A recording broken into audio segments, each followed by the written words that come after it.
بسم اللہ الرحمن الرحیم۔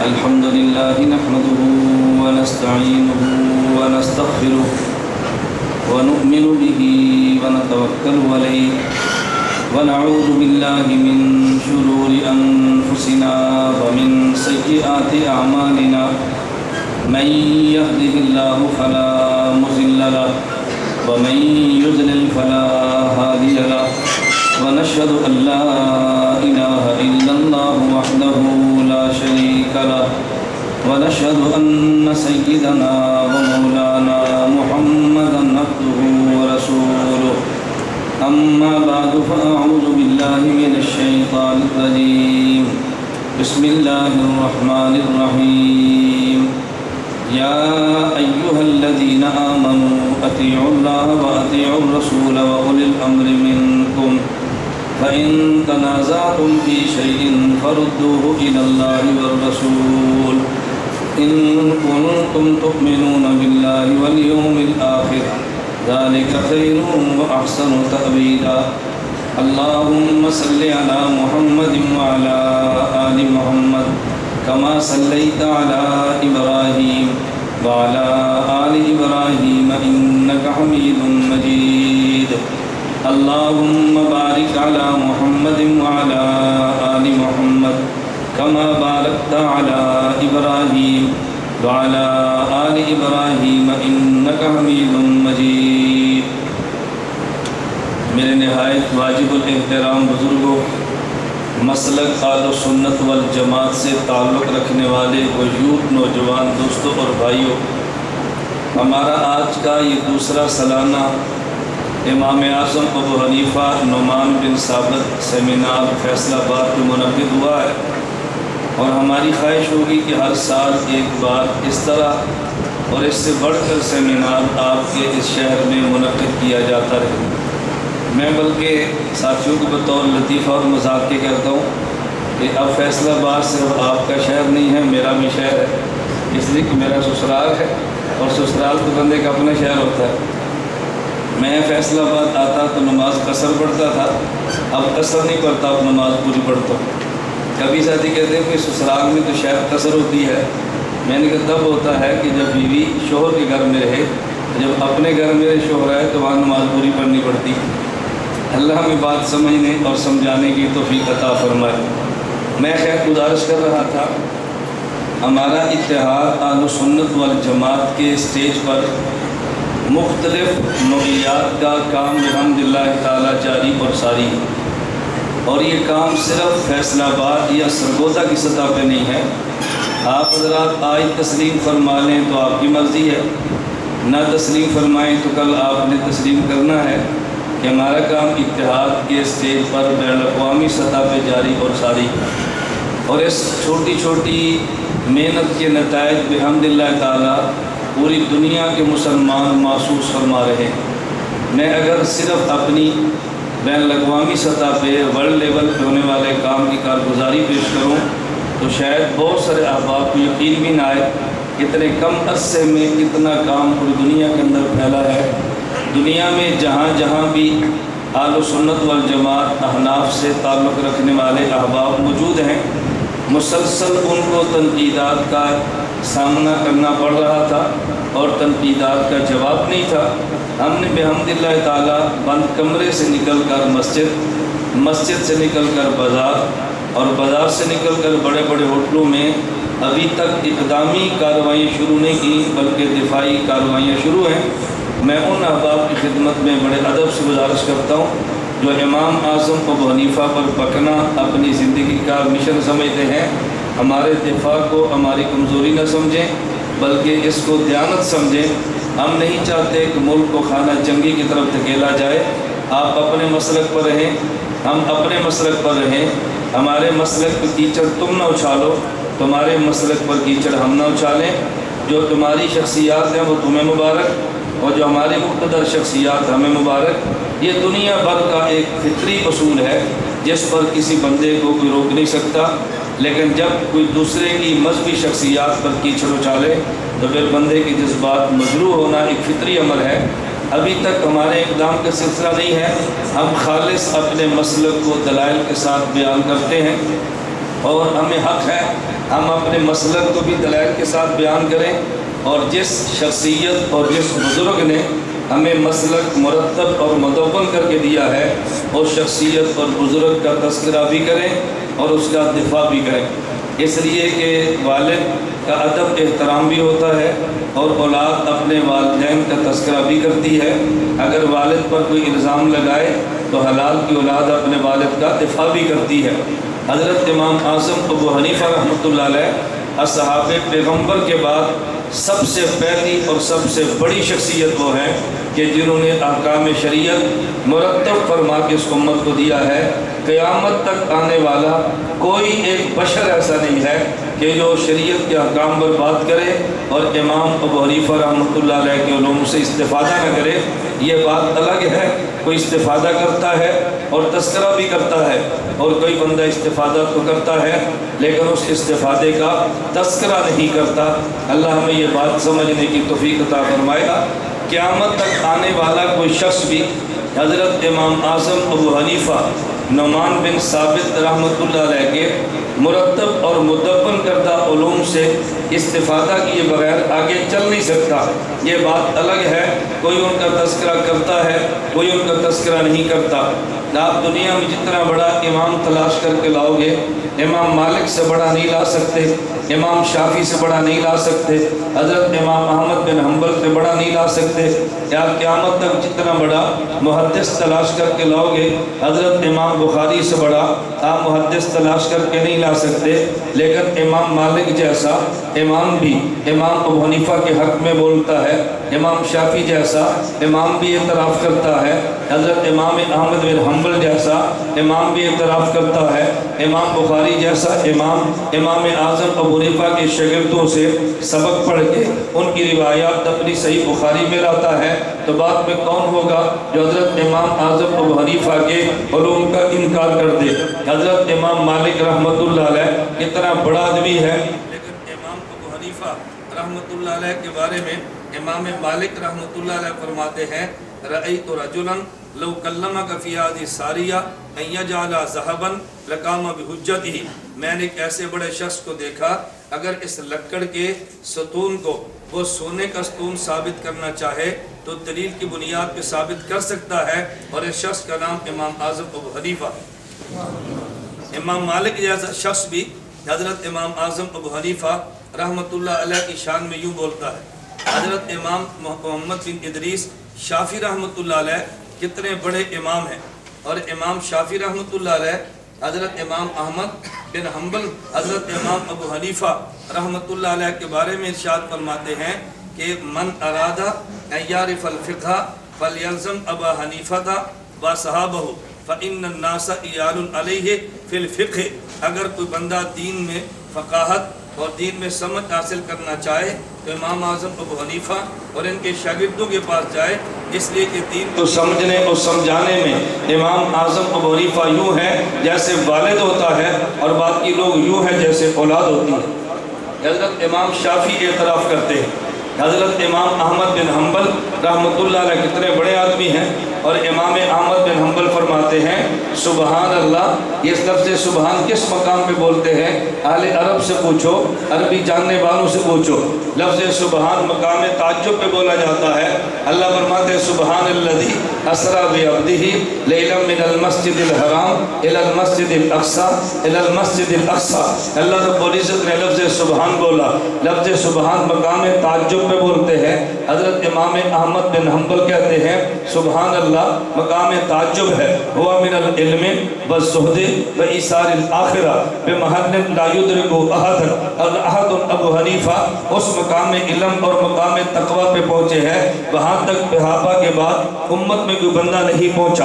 امام مالک بھی مانتا ہے، امام احمد بھی مانتے ہیں، امام شافعی بھی مانتے ہیں، اور حضرت امام بخاری رحمۃ اللہ علیہ کتنا بڑا آدمی ہے، اپنی صحیح بخاری میں 9082 روایات کو جمع کرتا ہے، اور حضرت امام بخاری رحمۃ اللہ علیہ جن روایات پہ ناز کرتے ہیں کہ مجھے اس روایت پہ ناز ہے، مجھے اس روایت پہ فخر ہے، حضرت امام بخاری فخر کیسے کرتے ہیں میں بات سمجھانے کے لیے کہتا ہوں۔ مجھ سے آپ کو عقیدت ہے یا نہیں مجھے نہیں پتا، لیکن اگر کسی بندے سے عقیدت ہو تو جلسے میں آنے والا کہتا ہے کہ میں نے سامنے بیٹھ کے بیان سنا ہے، دوسرا کہتا ہے میں نے مصافحہ کیا ہے، تیسرا کہتا ہے میں نے معانقہ کیا ہے۔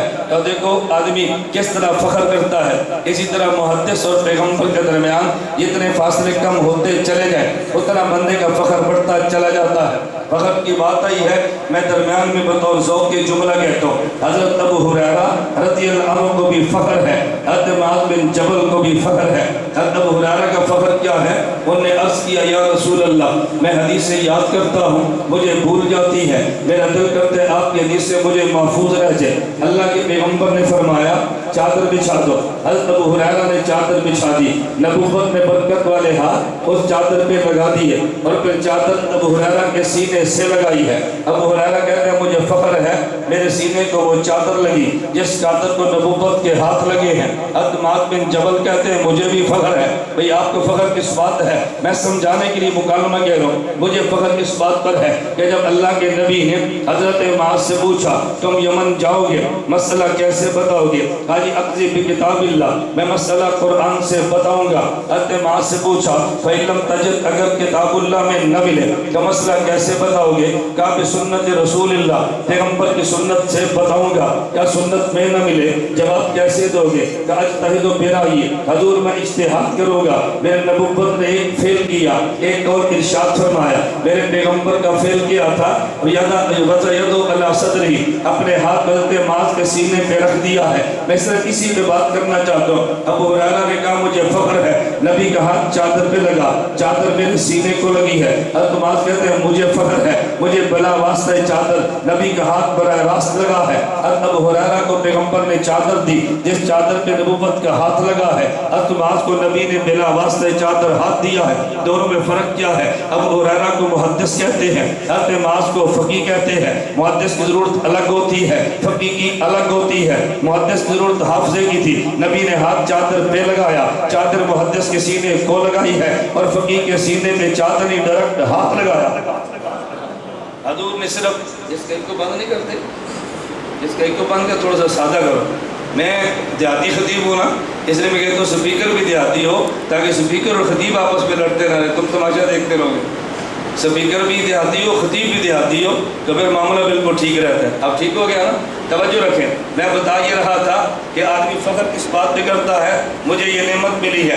حضرت امام بخاری کہتے ہیں مجھے فخر ہے میں 4 لاکھ حدیث کا حافظ ہوں، بہت اچھی بات، مجھے فخر ہے میری بخاری میں 9000 حدیثیں ہیں۔ ہم نے کہا اچھا، لیکن مزید فخر مجھے اس بات پر ہے کہ میری اس بخاری میں 22 روایات وہ ہیں کہ جن میں میرے اور پیغمبر کے درمیان صرف 3 راوی ہیں، مجھے اس پہ فخر ہے۔ امام بخاری فخر کرتے ہیں کس بات پہ؟ امام بخاری اور پیغمبر کے درمیان صرف 3 راوی آتے ہیں، مجھے ان حدیثوں پہ فخر ہے۔ ہم امام بخاری سے پوچھتے ہیں کہ جو آپ نے 22 روایات پڑھی ہے جن پہ تمہیں فخر ہے، ان کا اور پیغمبر کا واسطہ بہت کم ہے، آپ بتا سکتے ہیں ان میں آپ کے استاذ کون ہے؟ امام بخاری کہتے ہیں کیوں نہیں بتا سکتا، میں نے 11 روایتیں جس استاذ سے پڑھی وہ مکی بن ابراہیم ہے، میں نے 6 جس استاذ سے پڑھی ابو عاصم النبیل ہے، میں نے 3 حدیثیں جس استاذ سے پڑھی اس کا نام محمد بن عبداللہ انصاری ہے، میں نے 1 حدیث جس استاذ سے پڑھی اس کا نام خلاد بن یحییٰ ہے، میں نے 1 حدیث جس استاذ سے پڑھی اس کا نام خالد ہے۔ میں پوچھتا ہوں یہ 22 جن نام سے پڑھی ہے یہ 5 بنتے ہیں، یہ 5 شکل حضرت امام بخاری سے پوچھو یہ 5 ہیں کون جن سے روایتیں آپ نے پڑھی اور پیغمبر کے پاس جلدی پہنچے؟ حضرت امام بخاری کہیں گے میں نے جس سے پڑھی 11 روایتیں نام مکی بن ابراہیم ہے اور شاگرد امام اعظم ابو حنیفہ کا ہے، میں نے جن سے 6 روایتیں پڑھی نام ابو عاصم النبیل ہے، شاگرد امام اعظم ابو حنیفہ کا ہے، میں نے جن سے 3 روایتیں پڑھی محمد بن عبداللہ انصاری ہے، شاگرد امام اعظم ابو حنیفہ کا ہے۔ جن 22 پہ بخاری کو فخر ہے ان میں 20 کے استاد امام حنیفہ کے شاگرد۔ میں کہتا ہوں امام بخاری ابو حنیفہ کے پاس کیسے جاتا ہے؟ لوگوں کو بات سمجھ نہیں آتی، اللہ میں بات سمجھنے کی توفیق عطا فرمائے۔ تمہارے شہر میں بھی کئی ہوں گے اعتراض کرنے والے، لیکن تو کرے اعتراض، ہمیں تمہارے اعتراض میں کوئی حرج نہیں ہے، لیکن ہمارا موقف تو ہم سے سنو نا۔ حضرت امام اعظم ابو حنیفہ رحمۃ اللہ علیہ، میں بتا یہ رہا تھا، اتنا بڑا آدمی، کبھی لوگ کہتے ہیں تم امام اعظم ابو حنیفہ کا نام لیتے ہو، جتنا تم نے نام ان کا دیا ہے تقلید کرتے ہوئے امام بخاری کا نام لے لیتے۔ میں نے کہا کیوں؟ کہتے امام بخاری بہت بڑا عالم ہے، امام ابو حنیفہ بڑا عالم ہے، اگر تقلید کرنی ہی تھی امام بخاری کی کر لیتے۔ میں نے کہا دونوں میں فرق کیا ہے؟ میں ان کی بات نقل کر کے کہتا ہوں، کہتے ہیں اگر یہ پوچھا جائے امیر المومنین فی الحدیث کون ہے تو لوگ کہتے ہیں امام بخاری ہے۔ میں نے کہا کہتے جب امام بخاری امیر المؤمنین فی الحدیث ہے تو تم تقلید اس کی کر لو، یہ بڑا محدث جو ہے۔ میں نے کہا میں ایک بات کہتا ہوں، میرا امام اعظم ابو حنیفہ یہ مجتہد اور معجور ہے، پیغمبر کا صحابی محفوظ ہے اور نبی معصوم ہے۔ جب اعتراض مجتہد پہ ہو تو جواب میں محفوظ صحابی کو پیش کرتے ہیں، اور جب اعتراض صحابی پہ ہو تو دلیل میں معصوم نبی کو پیش کرتے ہیں۔ اعتراض میرے امام پہ کیا کہ تم امام بخاری جو محدث بہت بڑے شمار ہوتے ہیں، میں اس پہ بحث نہیں کرتا، یہ بڑے محدث امام بخاری ہے، یہ بڑے محدث امام اعظم ابو حنیفہ، میں تیری بات مان کے کہتا ہوں کہ امام بخاری جو بڑے محدث ہیں تقلید ان کی کر لیتے۔ میں نے کہا میرا سوال یہ ہے، میرے پیغمبر کے صحابہ میں سے مجھے وہ شخص بتاؤ جو صحابہ میں سب سے بڑا عالم ہے۔ کہتے ہیں امام ابو بکر صدیق ہے۔ میں نے کہا مجھے وہ نام بتاؤ جو پیغمبر کے صحابہ میں سب سے بڑا محدث ہے۔ کہتے ہیں حضرت امام ابو ہریرہ ہے۔ میں نے کہا پھر مسئلہ تو صاف ہو گیا۔ تو میں نے کہا جی بڑا محدث امام بخاری ہے اور بڑا عالم امام ابو حنیفہ ہے، ادھر بڑا محدث امام ابو ہریرہ ہے، ادھر بڑا عالم امام ابو بکر صدیق ہے۔ تو جب ابو ہریرہ بڑے محدث تھے تو تم ان کی امامت مان لیتے ہیں نا، خلیفہ انہیں مانتے، تم نے خلیفہ صدیق کو کیوں مانا ہے؟ کہتے جی اگر بڑے محدث تو وہ ہے لیکن بڑے عالم امام ابو بکر ہے، ہم نے امامت ان کی مانی ہے۔ میں کہتا ہوں اگر مان بھی لیا جائے بڑا محدث امام بخاری ہے تو ہم نے تقلید امام ابو حنیفہ کی ہے، صحابہ کے نقش قدم پہ چلتے ہوئے۔ اگرچہ بڑے محدث ابو ہریرہ تھے لیکن انہوں نے مصلح امامت امام ابو بکر کو دیا ہے، اگرچہ بڑے محدث امام بخاری ہو ہم نے مصلح امامت امام ابو حنیفہ کو دیا ہے۔ جس طرح صحابہ نے ترجیح بڑے عالم کو دی ہے، ہم نے ترجیح بڑے عالم کو دی، ہم نے ترجیح بڑے عالم کو دی ہے۔ ایک بندہ کہتے ہیں دونوں میں فرق کیا ہے؟ امام بخاری بھی امام ابو حنیفہ بھی۔ میں نے کہا جو فرق امام ابو ہریرہ اور امام ابو بکر میں ہے ان میں وہی فرق ہے۔ مجھے کہتے جی کیا مطلب؟ میں نے کہا مطلب یہ ہے کہ جب کوئی بندہ مسئلہ امام ابو بکر سے پوچھتا رضی اللہ عنہ، وہ مسئلہ نبی والا بتاتے لیکن قال ابو بکر کیا بتاتے، ان پہ غلبہ خشیت کا تھا۔ جب کوئی مسئلہ امام ابو ہریرہ سے پوچھتا قال رسول اللہ کیا بتاتے، ان پہ غلبہ محبت کا تھا، جی چاہتا الفاظ بھی نقل کر دے۔ اور جب کوئی مسئلہ امام ابو حنیفہ سے پوچھے قال ابو بکر کیا بتا، قال ابو حنیفہ کیا بتاتے، ان پہ غلبہ خشیت کا ہے۔ جب مسئلہ امام بخاری سے پوچھا وہ قال رسول اللہ کیا بتاتے، ان پہ غلبہ محبت کا ہے۔ امام بخاری ابو ہریرہ کے نقش قدم پر ہے، امام ابو حنیفہ حضرت امام ابو بکر کے نقش قدم پر ہے، ابو بکر کے نقش قدم پہ چلا۔ جو صحابہ نے مقام ابو بکر کو دیا ہم نے مقام ابو حنیفہ کو دیا۔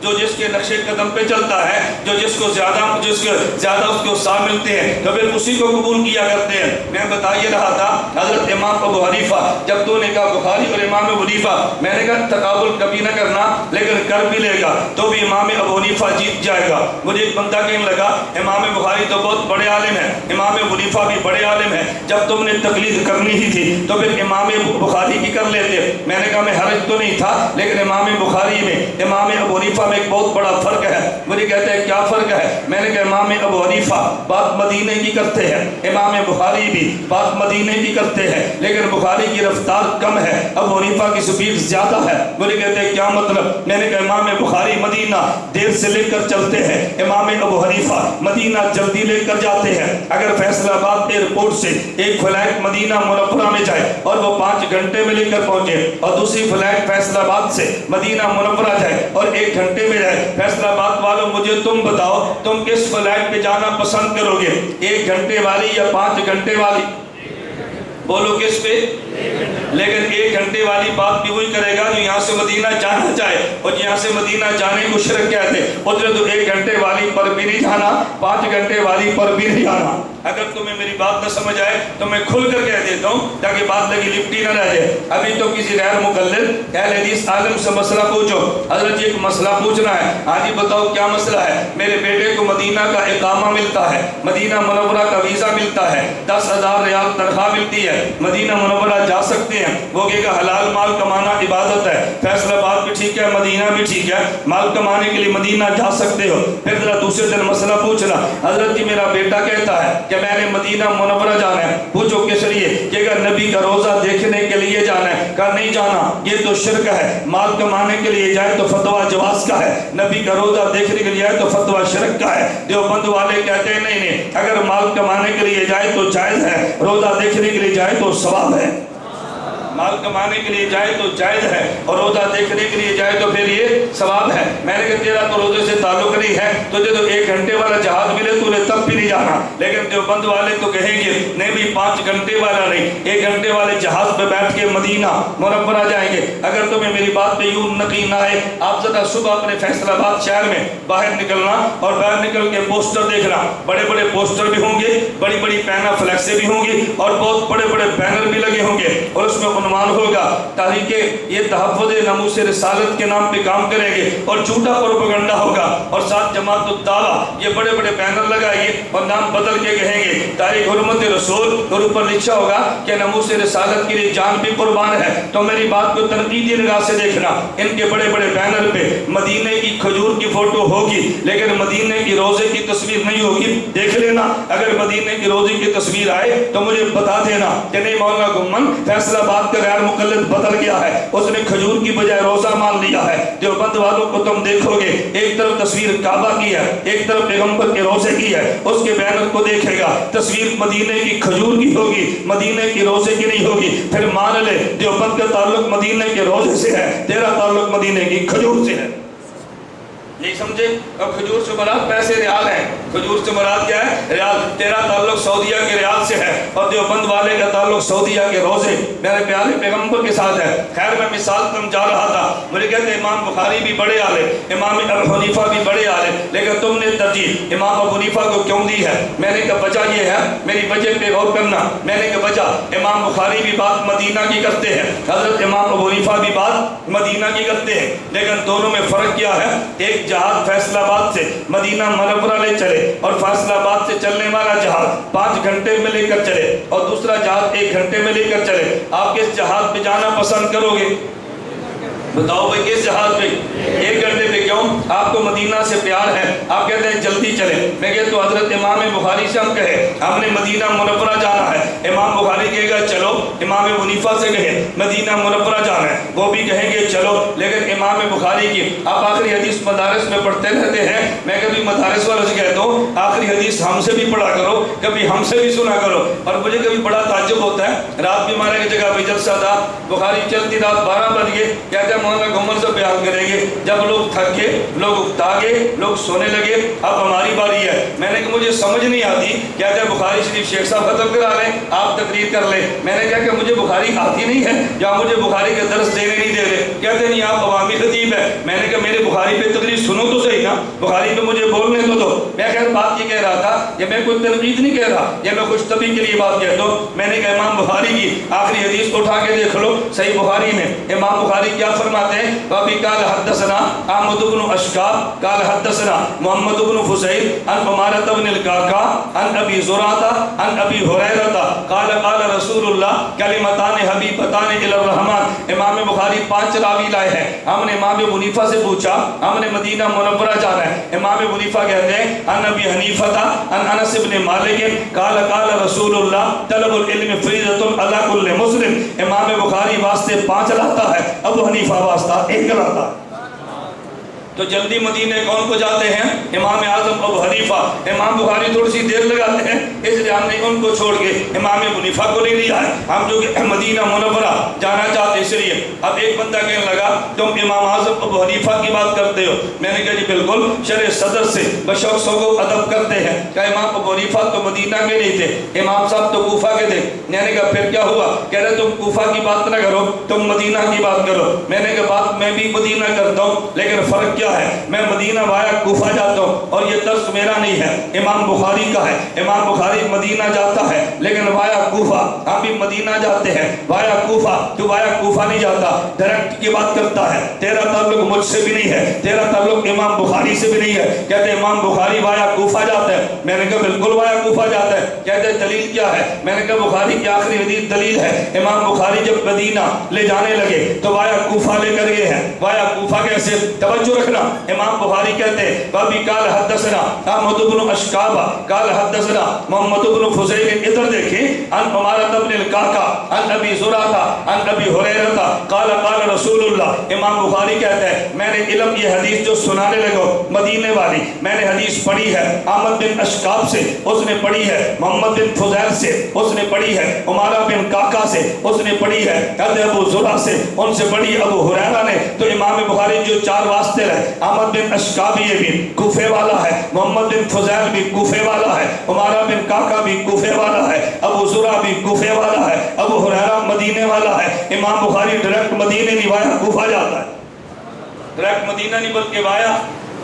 وہ بات سمجھ بھی آ رہی ہے کہ نہیں؟ امام بخاری ڈائریکٹ مدینہ نہیں بلکہ وایا کوفہ، ہم بھی وایا کوفہ گئے، بخاری وایا کوفہ گیا، تو کوفے کو پکڑنے والے تیرا تعلق ہم سے بھی نہیں ہے، بخاری سے بھی نہیں ہے، تو جھوٹ نہ بولا کر، تیرا تعلق نہ امام بخاری سے نہ ہی ہم سے ہے، کسی اور سے تعلق ہوگا ان کی بات کر۔ میں بتا یہ رہا تھا امام بخاری وایا کوفہ گیا ہے، ڈائریکٹ تو مدینہ نہیں گیا۔ اچھا ایک شخص مجھے کہنے لگا اگر تم نے تقلید کرنی ہے چلو ہم مان لیتے ہیں بھائی تقلید کے بعد تمہارا گزارا نہیں۔ میں نے کہا گزارا میرا بھی نہیں، گزارا تیرا بھی نہیں، فرق یہ ہے کہ میں مانتا ہوں تو مانتا نہیں ہے، جھوٹ بولتا ہے۔ تقلید تو تو بھی کرتا ہے، تقلید ہم بھی کرتے ہیں، فرق کیا؟ ہم ایک ہی کرتے ہیں تو کئی ہی کرتا ہے۔ اگر تقلید کرنا شرک ہے، ہم چھوٹے مشرک تو بڑا مشرک۔ کیوں؟ ہم نے ایک امام کو مانا، تو نے ہر مولوی کو مانا۔ کہتا ہے میں تو نہیں مانتا، میں نے کہا تو مانتا ہے تو نے مان لینا ہے، لیکن تو جھوٹ نہ بولنا۔ آپ کو گے کیوں؟ میں ایک چھوٹی سی بات کہتا ہوں جو آپ ہر غیر مقلد سے کھل کر سوال کر سکتے ہیں، تو میں کتاب کی کوئی ضرورت نہیں ہے۔ تقلید کا معنی کیا ہے؟ اب بندے پر اعتماد کرے اور تحقیق نہ کرے، دلیل نہ پوچھے، اسی کا نام تقلید ہے نا۔ مسئلہ پوچھ لے، تحقیق نہ کرے اور اس کو خلوت نہ کرے، آپ اس کو قریدے مت، اعتماد کرے اور مان لے۔ میں غیر مقلدین سے کہتا ہوں تقلید تم بھی کرتے ہو، تقلید ہم بھی کرتے ہیں، ہم صحابہ کے شاگرد امام اعظم ابو حنیفہ کی کرتے ہیں تو اپنے محلے کے امام کی کرتا ہے، ہم تقلید مسائل میں کرتے ہیں تو سنجے میں کرتا ہے۔ ہم کس میں کرتے ہیں؟ بولو نا، اور یہ کس میں کرتا ہے؟ میں سمجھاؤں گا، تم نے پھر بات مانی ہے، تم کو کہ یہ کیسے؟ اب کسی غیر مقلد سے کہو بھائی تمہاری مسجد میں جو امام صاحب نماز پڑھاتے ہیں تو یہ امام صاحب استنجا کر کے آتے ہیں، وہ کیا جواب دے گا؟ بتاؤ نا، کیا جواب دے گا؟ بولو، آپ پوچھو نا تیرے پاس کیا دلیل ہے؟ کبھی تو نے تحقیق کی ہے؟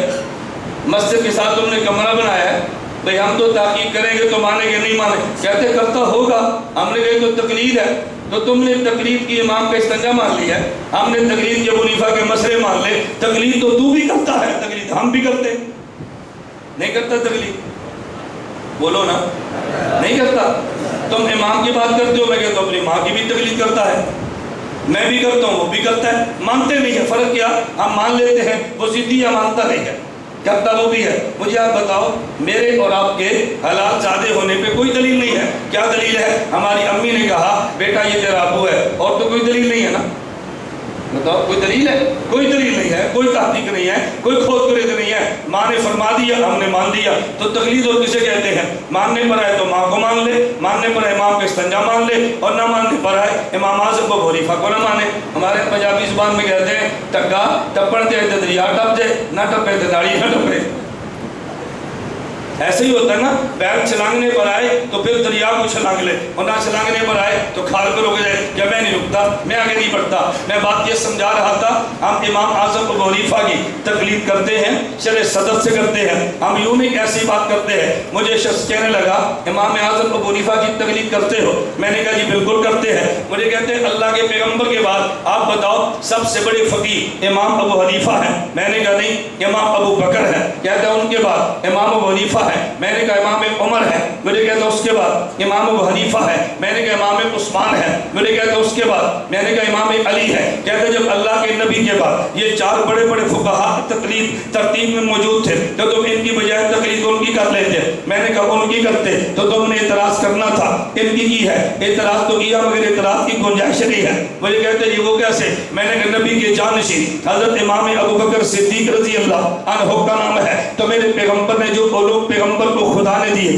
خدا نے اپنے پیغمبر نے اپنے جانشین کو دے دی ہے۔ صدیق اکبر کے پاس علوم نبوت کے ہیں، صدیق کے جانشین کا نام حضرت امام عمر ہے، امام عمر کے پاس قرآن بھی ہے، امام عمر کے پاس حدیث بھی ہے، صدیقی علوم بھی ہے، امام عمر کے پاس امام عثمان کو لو، ان کے پاس قرآن بھی ہے، حدیث پیغمبر بھی ہے، صدیقی فاروقی علوم بھی ہے، امام عثمان کے بعد علی کو لو، علی المرتضیٰ کے بعد قرآن کریم بھی ہے، حدیث پیغمبر بھی ہے، علوم صدیقی بھی ہے، علوم فاروقی بھی ہے، عثمان علوم عثمانی بھی ہے، علی سب کے علوم کا جامع ہے۔ اس لیے میرے علی مکہ مکرمہ سے چلے تو مدینہ ہے، پیغمبر کے پہلے جانشین ابو بکر آج بھی مدینہ میں ہے، پیغمبر کے دوسرے جانشین عمر ہے، وہ بھی مدینہ منورہ میں ہے، تیسرے جانشین عثمان ہے، وہ بھی مدینہ منورہ میں ہے، چوتھے جانشین علی ہے، وہ مدینہ میں نہیں ہے۔ علی مکہ سے چلے تو مدینہ، مدینہ سے چلے تو کوفہ۔ آخر وجہ کیا ہے؟ علی المرتضیٰ کو بھی تو خدا مدینہ میں رکھ سکتے تھے، علی المرتضیٰ کو مدینہ سے خدا کوفہ کیوں نہ ہے؟ امام ابو بکر مدینہ ہے،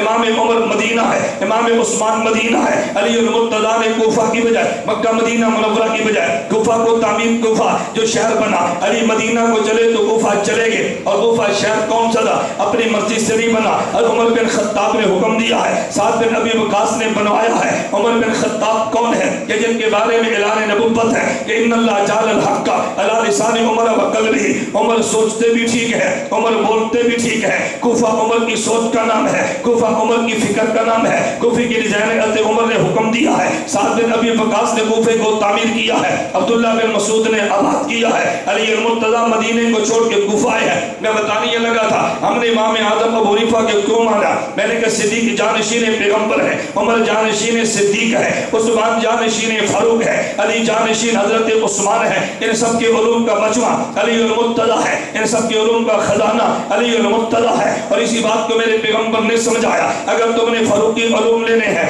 علی کے در پہ آؤ، اگر عثمانی علوم لینے ہیں علی کے در پہ آؤ، صدیقی علوم لینے ہیں علی کے در پہ آؤ، علوم پیغمبر لینے ہیں علی کے در پہ آؤ، کیونکہ یہ سب کا ساتھی ہے نا۔ علی المرتضیٰ نے عثمان کو دیکھا، علی المرتضیٰ نے فاروق کو دیکھا، علی المرتضیٰ نے صدیق کو دیکھا، علی المرتضیٰ نے پیغمبر کو دیکھا، یہ سب کا شاگرد ہے، یہ سب کا ساتھی ہے، سب سے علوم لی ہے۔ میرے نبی نے فرمایا انا مدینۃ العلم والی بابھا، مجھ محمد کو شہر علم کہتے ہیں، علی کو شہر علم کا دروازہ کہتے ہیں۔ آج بھی دیکھ لیں شہر علم نبی مدینہ میں ہے اور شہر علم کا دروازہ علی کوفہ میں ہے، شہر علم نبی مدینہ میں ہے اور شہر علم کا دروازہ علی، بولو نا، شہر علم کا علی دروازہ کہاں پر ہے؟ کوفہ۔ میں بتا یہ رہا تھا امام ابو حنیفہ کو کیوں لیا ہے، میری دلیل پہ ذرا توجہ رکھنا۔ نبی کے علوم صدیق کو ملے ہیں، صدیق کے علوم عمر کو ملے ہیں، عمر کے علوم عثمان کو ملے ہیں، عثمان کے علوم علی کو ملے ہیں۔ علی المرتضیٰ مدینہ سے ہے تو کوفہ ہے۔ یہ کوفہ کون سی جگہ ہے؟ جو علی کی جائے شہادت ہے، ابو حنیفہ کی جائے ولادت ہے۔ علی المرتضیٰ کی جائے، بولو نا، علی المرتضیٰ کی جائے اور حضرت امام ابو حنیفہ کی جائے ولادت ہے۔ آپ پہلا بیان سن رہے ہیں نا، پہلا، اور میں دوسرا بیان کر رہا ہوں۔ میں 9 بجے سرگودا سے بیان کر کے چلوں، آپ تو پہلا بیان سن رہے ہیں اور میں رات 4 بجے سویا ہوں۔ کتنے بجے؟ 4 بجے فجر کی نماز پڑھ کے سویا ہوں۔ آپ میری کل کی مصروفیت دیکھ لیں، اور فجر کے بعد میرا دوسرا بیان ہے، آپ کا پہلا بیان ہے۔ تھکنا مجھے چاہیے، آپ کو تھکنا چاہیے۔ بتائیں میں نے 4 بجے سو کر کتنی نیند پوری ہوگی؟ مطالعہ بھی کیا ہے اور رستے میں گاڑی بھی کی ہے، مطالعہ بھی کیا ہے، مہمان بھی نمٹائے ہیں، میٹنگ بھی کی ہے، بیان بھی کیا ہے، اور آپ کی بات موجود ہو۔ آپ اس کے بعد گرمی میں گھر چلے جائیں گے، آرام فرمائیں گے، اور ہمارا اس کے بعد پھر 3 بجے بیان ہوگا ایک جگہ پہ۔ پھر وہ آرام فرمائیں گے ہمارا مغرب کے بعد دارالکبیر اعلیٰ ہوگا، پھر وہ لگے رہیں گے ہمارے شاہ کے بیان ایک اور بات کا بیان ہوگا، پھر وہ آرام کریں گے ہمارے سونے کی جگہ اور ہوگی۔ تو تھکنا مجھے چاہیے، آپ کو چاہیے، میں کہتا ہوں اللہ تمہیں یہ درد عطا فرما دے، درد کے بغیر بندہ دنیا میں چل نہیں سکتا۔ میں جامع ترشید کراچی میں تھا، ان کا خطابت کا کورس چل رہا تھا، مفتی ابوالبابا صاحب فرمانے لگے ہم نے آپ کا سبق رکھا ہے۔ میں نے کہا میرا نا تو مشکل ہے، میرے شاگرد ہے مولانا رضوان عزیز، میں انہیں بھجواتا ہوں، وہ پڑھا دیں گے۔ انہوں نے 2 دن کا سبق پڑھایا۔ میں کسی مقصد کے لیے پہنچا تو پھر وہ اکٹھے ہو گئے، مجھے فرمانے لگے بھئی ہماری خطابت کا کورس ہے کہ اس میں تو بھی سبق پڑھا دو۔ میں نے کہا میں سبق پڑھا نہیں سکتا۔ مجھے کہتے ہیں کیوں؟ میں نے کہا اس لیے کہ تمہارے خطابت فن کا نام ہے، ہمارے خطابت درد دل کا نام ہے۔ درد دل پڑھایا نہیں جاتا، درد دل دیا جاتا ہے۔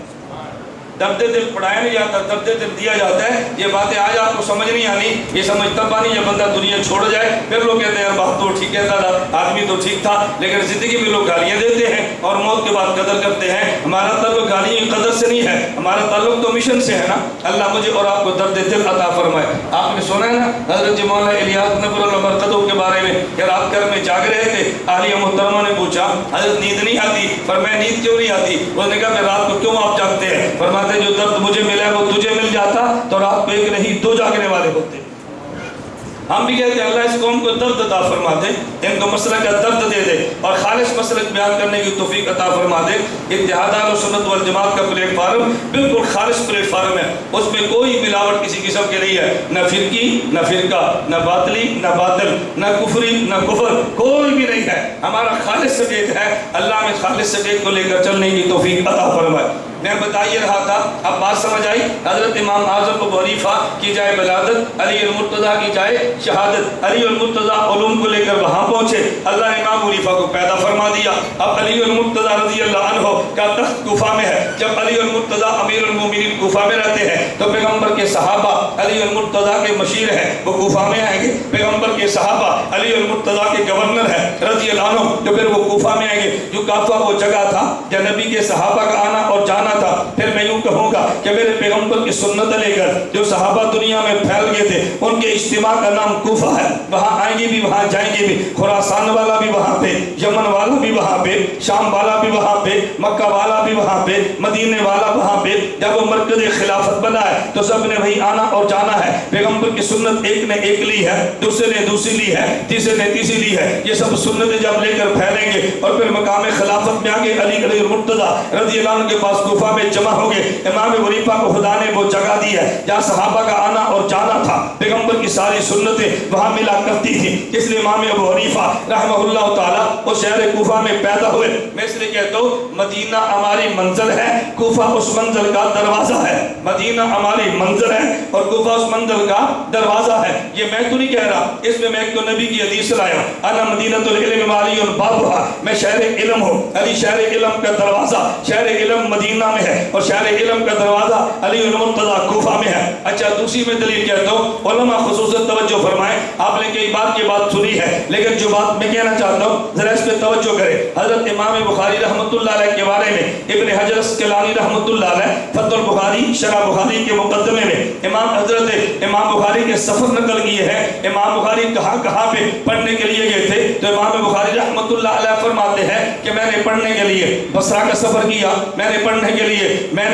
لیے جزیرہ کا سفر کیا، میں نے پڑھنے کے لیے شام کا سفر کیا، میں نے پڑھنے کے لیے حجاز کا سفر کیا اور میں نے پڑھنے کے لیے کوفہ کا سفر کیا۔ اب امام بخاری ترتیب کیا بتاتے ہیں؟ امام بخاری فرمانے لگے کہ جب میں نے سفر کیا جزیرہ کا تو میں 2 مرتبہ گیا، شام و بصرہ میں 4 مرتبہ گیا اور حجازے میں 6 سال ٹھہرا، اور جب کوفہ کی باری آئی امام بخاری کہتے ہیں لا اوصیکم دخلت الی کوفہ، میں کوفہ کتنی بار گیا مجھے یاد ہی نہیں ہے۔ اور عجیب بات یہ ہے اتنا بڑا محدث، اتنے بڑے حافظے والا، بصرہ جانا یاد ہے، بصرہ جانا یاد ہے اور شام جانا یاد ہے، جزیرہ جانا یاد ہے، حجاز میں رہنا یاد ہے، لیکن کوفہ کی باری آئی امام بخاری کہتے مجھے یاد ہی نہیں ہے میں کوفہ کتنی بار گیا۔ اس کی وجہ کیا تھی؟ اس کی وجہ پہ ذرا نکتہ سمجھنا۔ وجہ یہ ہے ایک ہوتی ہے منزل اور ایک ہوتا ہے دروازہ۔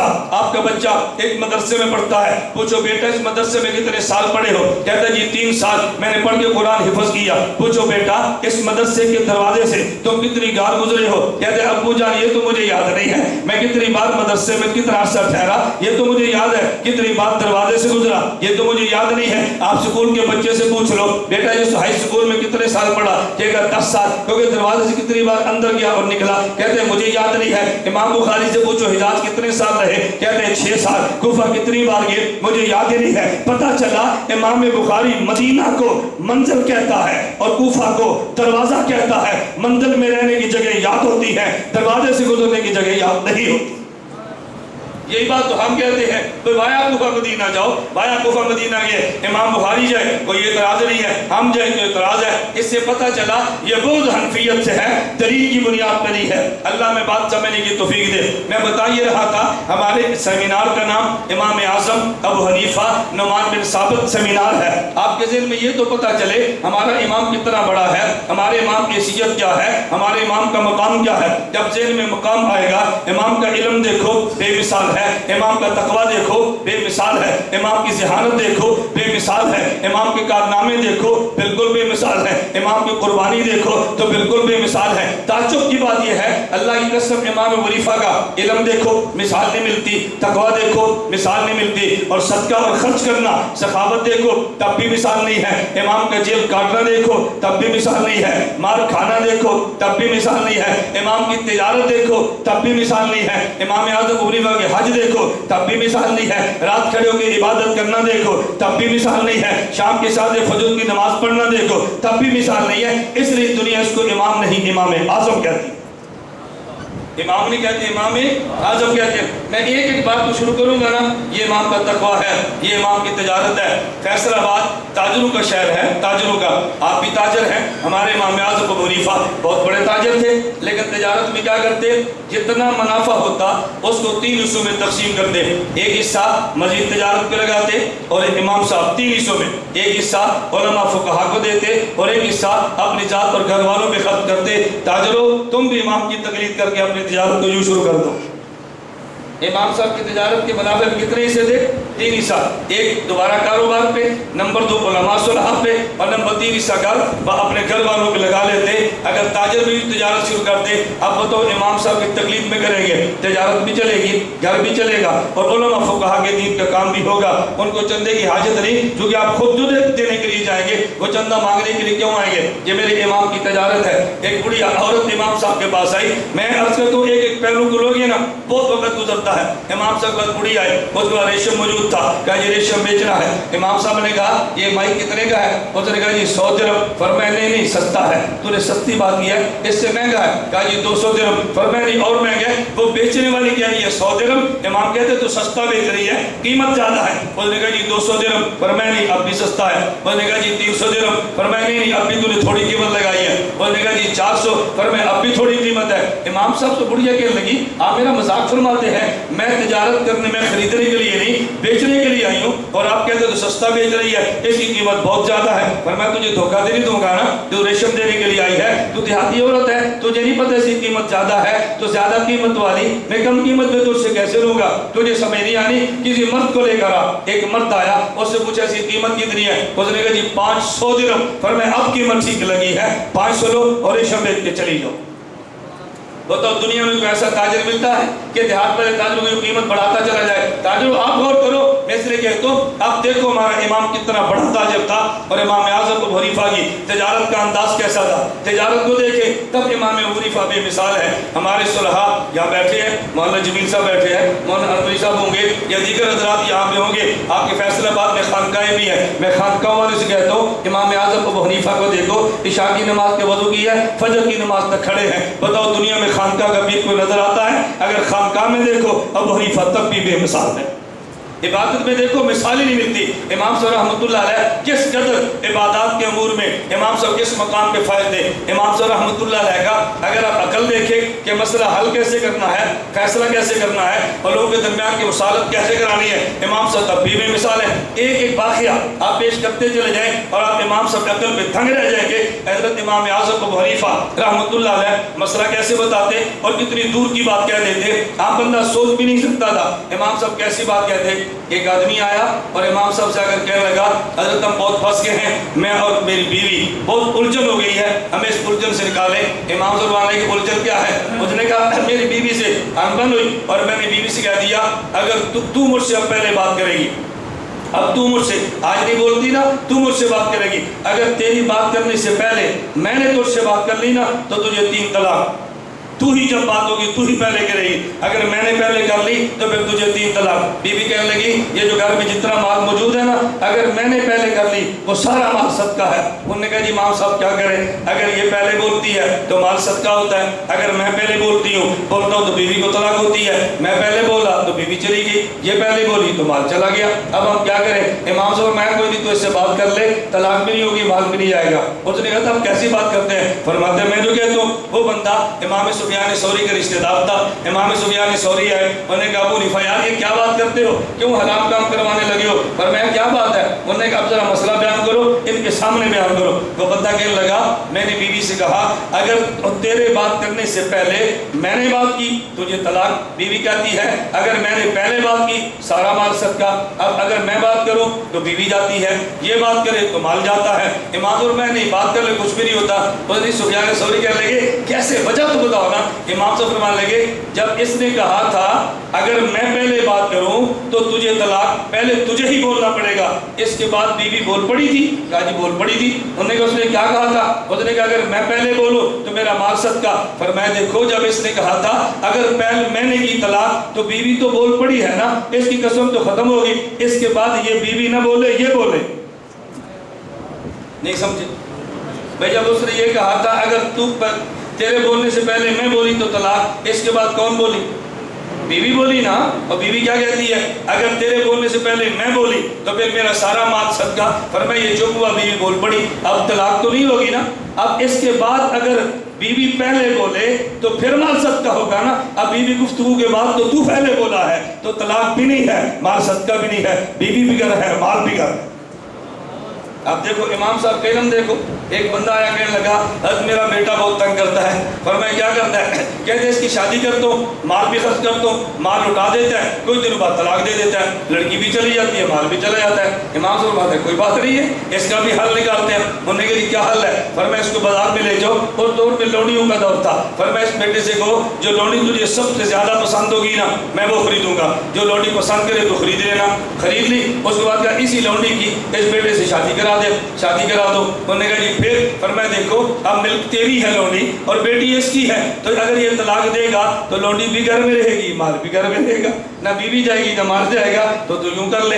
حضرت امام اعظم ابو حنیفہ کا میں نے کہا علم دیکھیں تب بھی خدا کی قسم میں مثال ہے، ان کی آپ فتوے دیکھیں تب بھی بے مثال ہے۔ اچھا امام صاحب کے مناظرے دیکھیں تب بھی بے مثال ہے۔ میں مناظرے تو زیادہ نہیں کرتا، میرے بعد انشاءاللہ اتحاد اہل سنت والجماعت کے مرکزی امیر حضرت مولانا منیر احمد منور دامت برکاتہ تشریف لا چکے ہیں، انشاءاللہ حضرت کا بیان ہوگا، آپ اس کو توجہ سے سماعت فرمائیں۔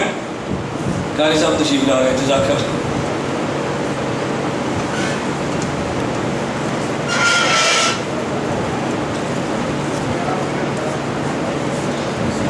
ان مشائخ کا نا ہماری سندیں، جس طرح امام بخاری فخر کرتے ہیں ہم بھی فخر کرتے ہیں کہ ہماری پشت ان مشائخ کا ہاتھ ہے، اللہ ان کی عمر میں برکتیں عطا فرمائے۔ آپ توجہ رکھیں، آئیں جگہ دیں، اب جگہ دو، کیسا کدھر ہے؟ کدھر ہے؟ بڑوں کی اولاد بھی بڑی ہوتی ہے۔ میری بات پہ توجہ رکھیں، میں زیادہ وقت لیتا صرف ایک مناظرہ سناتا ہوں۔ مناظرے تو کئی ہیں امام صاحب کے۔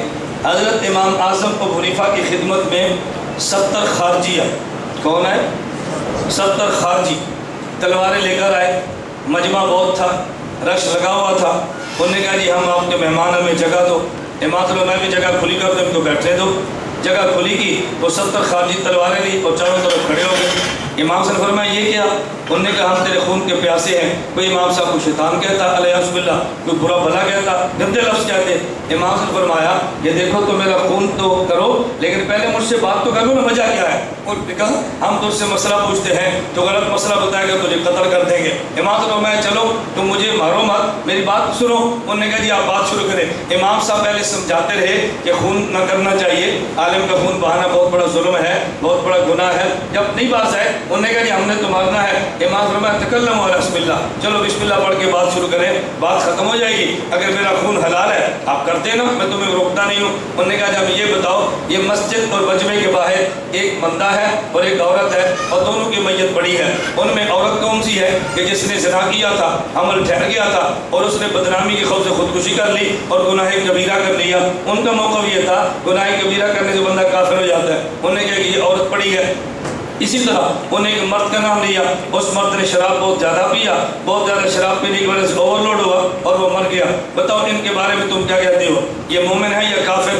امام صاحب فرمانے لگے یہ مرد اور عورت جو دونوں کی لاش پڑی ہے یہ یہودی ہیں؟ کہا جی نہیں۔ پوچھا عیسائی ہیں؟ انہوں نے کہا نہیں۔ کہا مجوسی ہیں؟ کہا جی نہیں۔ امام صاحب نے کہا یہ کون ہے؟ انہوں نے کہا یہ وہ لوگ ہیں جو کہتے ہیں اشہد ان لا الہ الا اللہ واشہد ان محمد عبدہ ورسولہ۔ امام صاحب نے فرمایا اشہد ان لا الہ الا اللہ اشہد ان محمد عبدہ ورسولہ کہنا یہ مکمل ایمان ہے یا تھوڑا ہے؟ انہوں نے کہا جی مکمل ایمان ہے۔ فرمایا جب مکمل ایمان والے ہیں تو پھر میں ان کو کافر کیسے کہوں؟ تم خود تو کہتے ہو مکمل ایمان والے ہیں۔ اس میں وہ چپ ہو گئے۔ انہوں نے کہا چلو یہ بات چھوڑیں، اچھا آپ یہ بتائیں اہل جنت ہے اہل جہنم ہے؟ امام فرماتے ہیں میں کون ہوں تو ان کے بارے میں کچھ کہنے والا، میں قرآن دیکھتا ہوں ان سے بڑا جرم کچھ لوگوں نے کیا تھا۔ حضرت ابراہیم نے فرمایا تھا ابراہیم نے فرمایا اللہ جو میری بات مانے وہ میرا ہے، ومن عصانی فإنک غفور الرحیم، اور جو نافرمانی کرے اللہ تو غفور رحیم ہے، تو معاف کرنا چاہے تو معاف کر سکتا ہے۔ اور ان سے بڑا جرم ایک قوم نے کیا، عیسیٰ علیہ السلام نے اللہ سے فرمایا ان تعذبہم فإنہم عبادک وإن تغفر لہم فإنک انت العزیز الحکیم،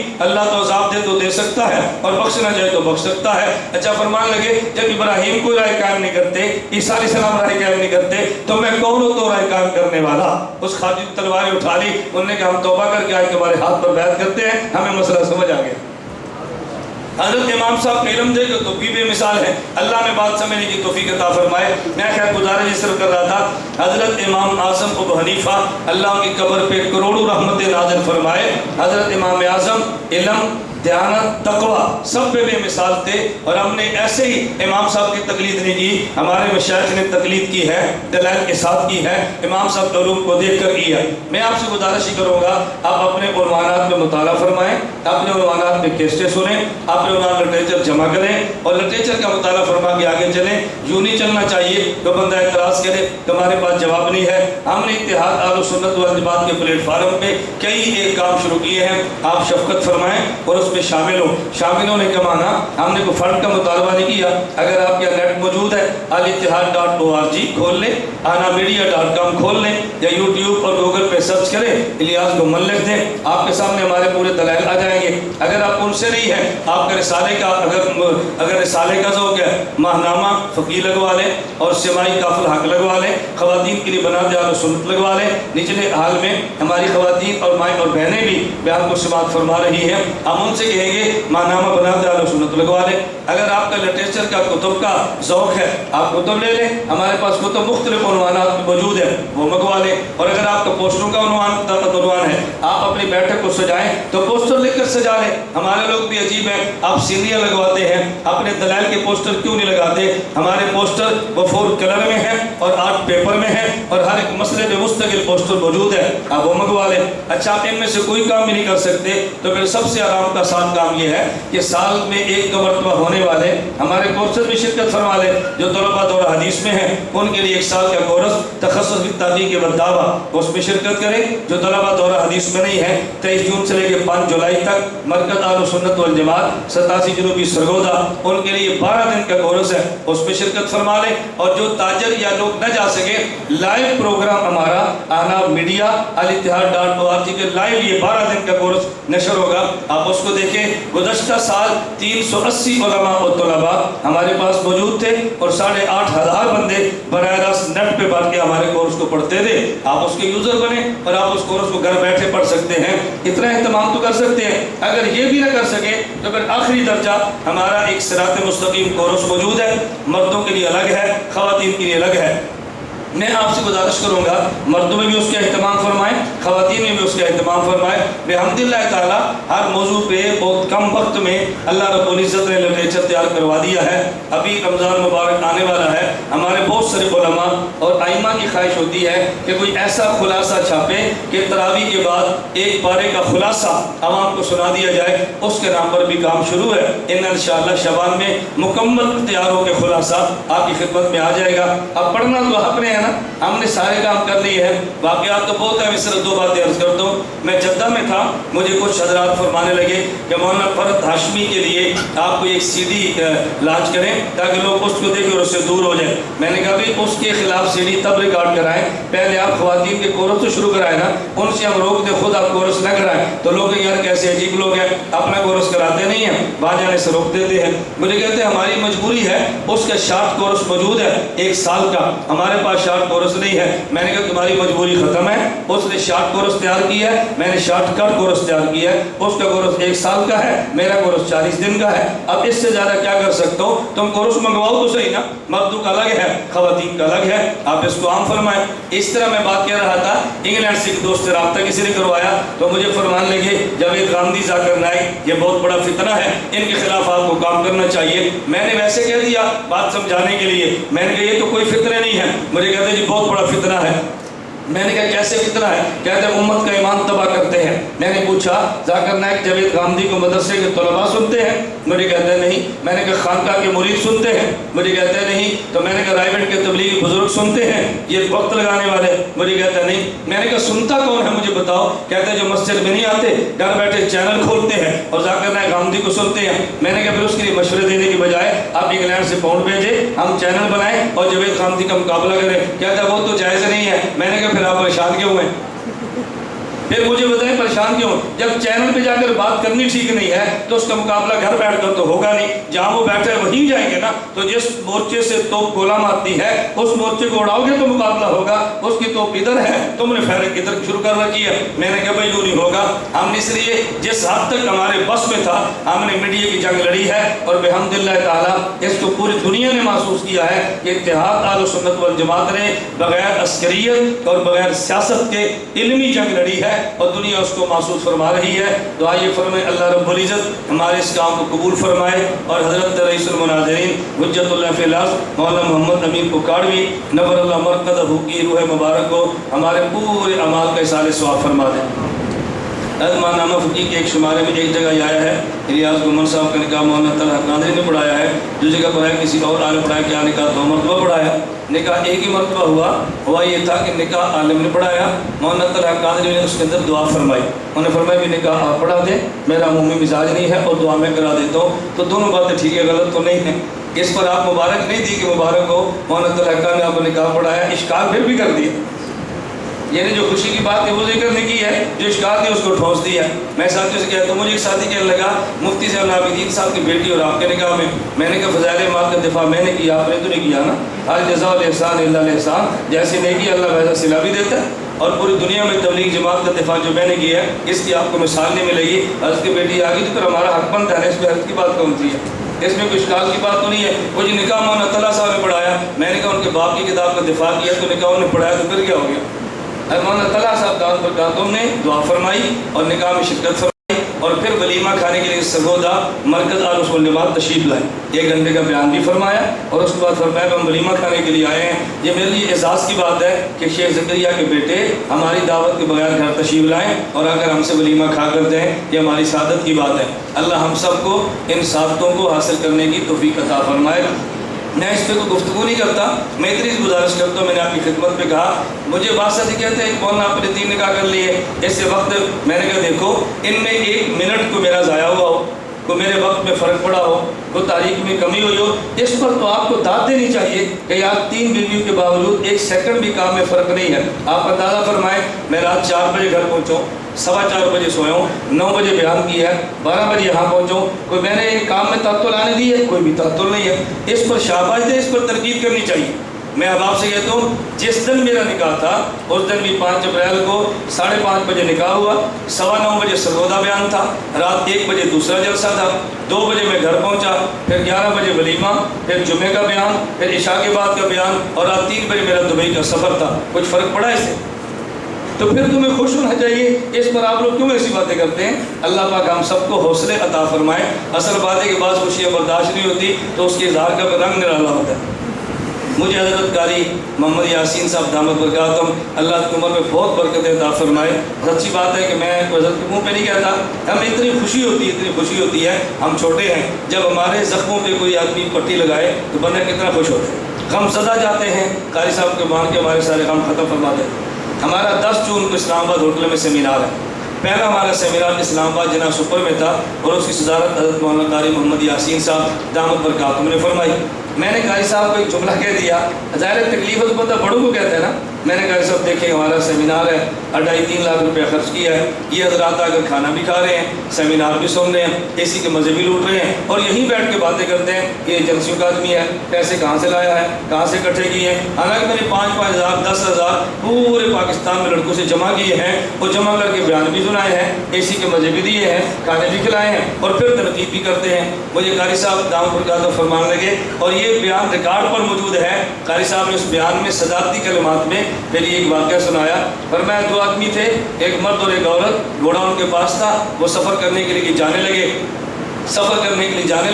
اب اس نے طے کیا ابھی سفر لمبا ہے اور ایک گھوڑا ایک ہے اور ہمارے پاس ایک مرد ایک عورت ہے، سفر لمبا ہے، ترتیب یوں نہ بنا لے کہ بیوی سے کہنے لگا کہ تو گھوڑے پر سوار ہو جا اور میں اس کو پیدل لے کر چلتا ہوں، پھر میں سوار ہوگا تو لے کر چلنا۔ آگے بستی آئی، انہوں نے کہتے کیسا رنگ زنان ہے، رنگ مرید ہے، عورت گھوڑے دبائیے تبھی پیدل چلتا ہے۔